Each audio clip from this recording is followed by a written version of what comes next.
Hello and welcome to Nitro Talk. Today we are taking a look at the classic, absolutely classic Mach 26 Nitro engine. We're also going to be talking a little bit about roto start, shaft start, and making your own stuff. We'll get into that here momentarily.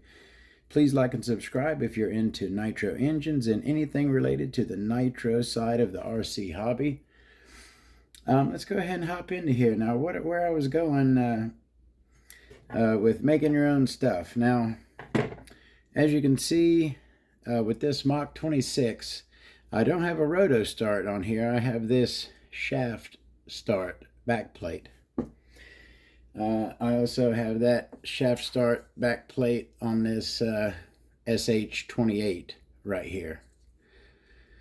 And I have this probably on 8 or 10 engines, and I have a few of these back plates, spare ones. I had bought a bunch of these. Why did I buy a bunch? Basically convert all my rotostart engines, not all, but a lot of my rotostart engines to this shaft start. Why would I do that?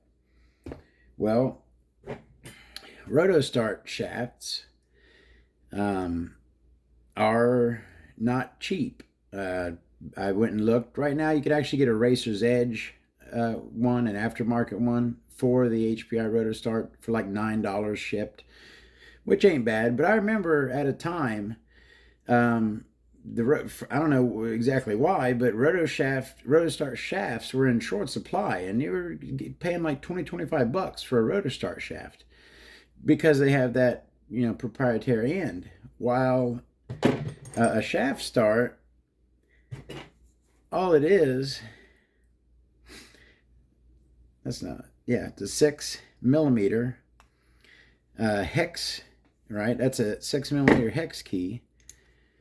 And so instead of paying $9 for a shaft, right? And I was kind of looking at this from the standpoint of selling these. Years ago, I did a lot of buy-sell trading, sold a lot of monster trucks with roto starts, and I had to include a shaft with every one, right? And shafts were hard to come by. So I started switching over to this shaft start because I could buy a cheap Chinese hex key here for about $1. Order these in bulk. I think I ordered 10 or 12 of these and just cut them into shafts. Chuck it right in a drill, or this also fits in the Losi shaft start. All of your shaft start that are made to start this starter, the electric wands, I guess maybe that's the wand. Anyways, the electric shaft starter, these shafts fit in there. And also, like this was for the Schumacher 21, had a shaft start, and so I cut a hex key, made a shaft for that. I don't understand people buying shafts for shaft starts, specifically a made shaft. They're like $8-10 when you can just buy a $1 hex key, cut the end off, and that's the exact same thing you just bought for $10. And the other thing I was wanting to bring up about making stuff, I couldn't imagine buying a pipe hanger. You don't buy pipe hangers, you make pipe hangers. You take some rod, cut it, bend it, make you a pipe hanger, the exact pipe hanger you need. All right, so that's that little thing out of the way. Let's talk about the classic Mach 26 with the shaft start backplate. Dynamite SH Losi. A lot of people call it the Losi Mach 26, the Dynamite Mach 26. It's, to me, just because it says 26C, it's an SH, but it's a Mach. You don't need anything else. It's just a Mach 26. Let's go ahead and look at his crankcase since I got it in my hand. Classic, SH 26C. And then we got Mach on that side. Bearing is unmarked in the front. No No O-ring at the base of the throat, although it almost looks like there's a groove in there for one. Maybe not. You know, not a whole lot to say about the Mach 26 crankcase, at least. Good work, no issues. Now, one of the issues I've always had with the Mach 26, although this is essentially the same carburetor that's on the XTM 24/7, and it runs great. People don't complain about Mach 26 is not running good. It's a solid running engine. But with an all-metal carb like this is, you do run into problems in a hot restart situation. You can have problems with boiling fuel with an all-metal carb on a really hot engine. And, you know, maybe that problem exacerbates here in Florida where I'm at. What do I got to do? I got to rotate the boot to where the seam lines up. Got to do it. Doesn't look very big of an opening there. You know, it's big at the bottom there, but it tapers down. I'd say the opening is maybe 8 millimeter now that I'm looking at it. It looks like I have refinished that head there, and it is looking good. And it looks like I believe I ran this engine in a vehicle or two. So this engine is perfectly Todd turboed. You can see that plug is sitting absolutely perfectly flush right where it needs to be. Looks like a OS number 10 plug in there. Regular, non-turbo, of course. Now the Mach 26 has your classic triple fang. Why does the word scalloped come to mind when I look at that?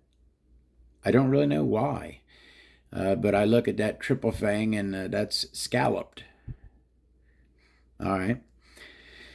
Our leading edge and trailing edge here are both plain, no shark fin on the leading edge or any cut whatsoever. Nice cut behind the crank pin there, which does have the additional, this is a pull start or rotor start, shaft start engine, so it does have the pin right there to meet up with the one-way bearing. This is an SH engine, not a force engine, which would have a starting pin and spring. Our window there, not too huge, not really ramped. Nice thin wall on it there. Nicely cut all around. Standard crank. And now we look at our backplate situation. Now again, this is a pull start shaft bump, shaft roto start engine.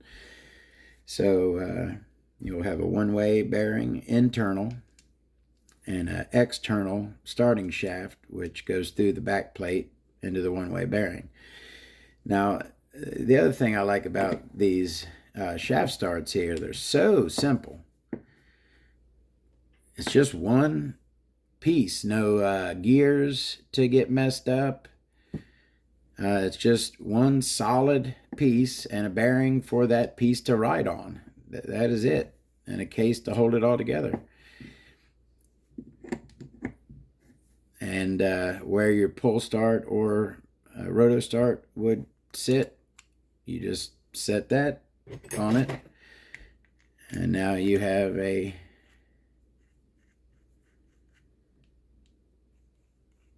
that bearing not catching either direction? One-way bearing. Oh yeah, that one-way bearing is not functioning at all. So now it is probably because this engine was not, this is again one from a few years ago, and it's been sitting. So this has not been through the ultrasonic bath and cleaned and put back together. So that's a good little opportunity to talk about a slipping one-way bearing. All right. You go to pull your pull start, your roto start, and your one-way bearing is slipping. All right, bad news. No fun for anyone. I'm trying. I don't want to say never if it isn't true. So I'm trying to think if I ever was unable to get some more life out of a one-way bearing by cleaning it. And I do not remember a time. Pretty much every time I've ever cleaned a one-way bearing, I've gotten more life out of it. I've never had a completely dead one-way bearing that would not work anymore. Even this one, which is not gripping at all. I mean, no grip whatsoever. Those bars in there, the rollers, are locked into place. I'm assuming by dried up oil from the engine. So I will throw this in the ultrasonic bath, and I could pretty much guarantee you that when it comes out, it will grip beautifully. But we'll see. I will give you an update in the next video as to how the one-way bearing turned out for the Mach 26 engine. I will let you know. But anyways, so that is your starting setup for this particular Mach 26. All right. We looked at the cooling head. We looked at and carb. Classic cooling head on this one. Nice and heavy. I don't know if that's a good thing. It's thick. If you look at that top piece right there, it's nice, and the top plate thicker than the rest of them. Yeah, not a lightened head at all. Not drilled out or anything, of course. And just some little tiny shine cuts at the bottom. Looking good though. Looking nice and shiny. And that kind of unique head with the M26. I always liked this head. I like pretty much everything Nitro. But yeah, I've always liked the M26 head. What the heck is that in there?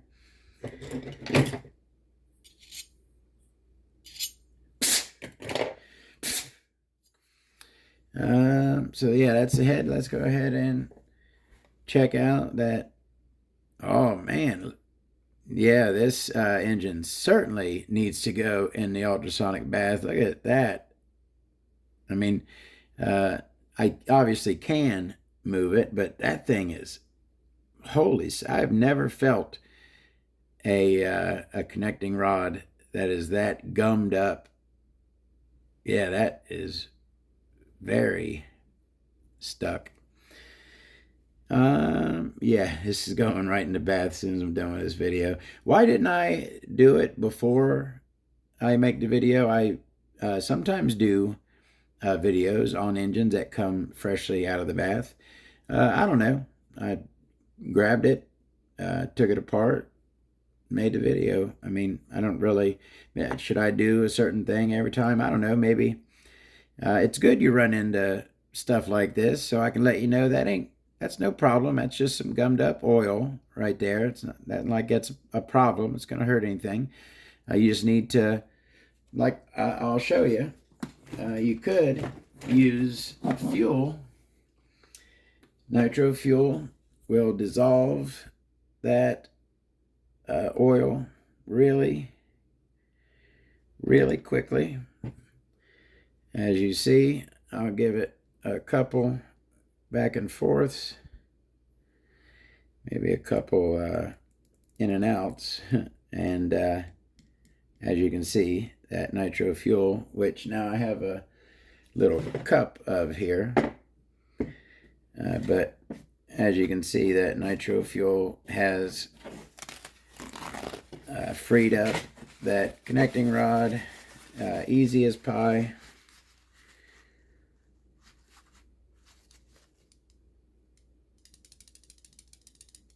So, no problem. All right. And that piston, 2 oil grooves on it, flat top, not bad condition. This engine was running good when it was put up. Not super meaty on the connecting rod, especially for this Mach 26 engine. And it does have a knife edge on it. Yeah, Mach 26, go for it with the Mach knife-edged conrod there. All right, now our sleeve. And of course, nice big exhaust port. We do have the rooftop domed top. It's not flat on the top. And we do have our dog ears on the sides there. Nice big exhaust port. We have twin intake ports, which are not very large, not very tall, not super wide either, and not really ramped at all. Kind of angled a little bit coming into them. On the side here, we have our kind of P5 style, one Schnurley port and the long port next to the exhaust. No ramp or fang on this, but they are cut. The cuts are angled very well, even though there's no ramp coming into it. They are, you could tell they're cut in a direction.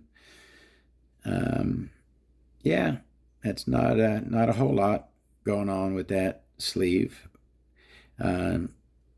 Again, different companies will count that as 1 or 2. So I would call this a 5-port. It's pretty much like a P5, 1, 2 on the sides. And then, I would count that as 1 intake. But if you, Mach 26, I think the Mach 26 SH does call it a 6-port engine. So there you go. Nicely chromed. Nice port work. This particular one, I'm looking at it, this looks really good. These ports are all very nicely shaped. Nicely rounded edges, no wonky, nice perfect round. Looking good, I like it. Our shim stack, which is very, very important. We've got, that feels thicker than a 1, maybe a 1.5. That's so weird. I never see 1.5, so you don't see too much. Feels thicker than a 1, though. It could be a 1. And that feels like a 2, maybe a 2.5. 2.5 and a 1.5. Be odd. Let's see, it's probably a 1 or a 2. Is it a 1.5? Let's check our caliper here is solid, rock solid, on point. I like this iGaging Easy Cal. I will recommend this. I've had this for a couple years now, and it's been rock solid. Yeah, that's a 0.15, a little bit thick. But yeah, very rarely see a 0.15 reading 1.16. But and it, so that means, is that a 2.5? No, it is a 3. So we got a 3 and a 1.5, a 4.5, 0.45 millimeter shim stack. All right, is that everything? We looked at everything. I do not like this is one of the SHs with Phillips screws on the back plate. Never liked that. I got some 2mm cap heads on the shaft start back plate there. Thank you very much for watching. Plenty more videos coming up. More engines, more vehicles, more cool nitro stuff. And we'll see you there.